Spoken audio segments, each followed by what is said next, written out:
Le nouveau 3008 arrive à peine sur le marché que déjà Peugeot en présente en quelque sorte la version XXL, le 5008. Si tous deux reposent sur la plateforme EMP2 du groupe PSA, le second étire son empattement de 16 cm 5 pour une longueur totale de 4,64 m, soit 11 cm de plus que son prédécesseur. Surtout, il est désormais présenté comme un SUV. Alors les SUV, ça se caractérise d'abord visuellement par une silhouette très particulière. Il y a un certain nombre de codes qu'il faut impérativement avoir si on veut que les clients les décodent véritablement comme un SUV. Le premier des codes, c'est d'avoir une forte présence de capot avec une face avant qui est très verticale, un capot horizontal, un pare-brise qui est redressé, reculé. Et les deuxièmes, évidemment, élément très important de la perception d'une silhouette SUV, c'est la taille des roues, la perception de garde au sol, les angles d'attaque de fuite et puis tout ce qui est protection en bas de la carrosserie.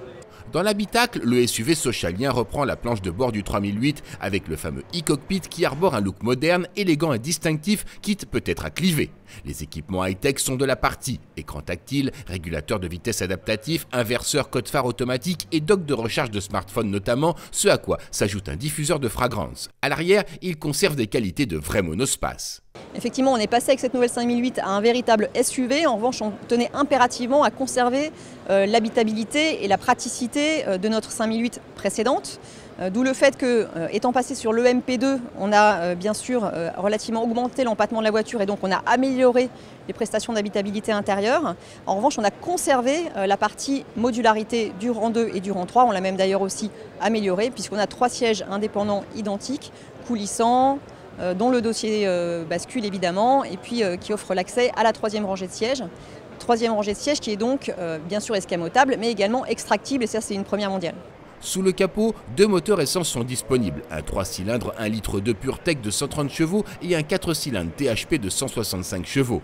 En diesel, on retrouve 2 blocs HDI, un 1,6 litre en 100 et 120 chevaux, ainsi qu'un 2 litres en 150 et 180 chevaux. Toutes ces motorisations s'accouplent au choix à une boîte 6 manuelle ou automatique, mais quid de l'hybride?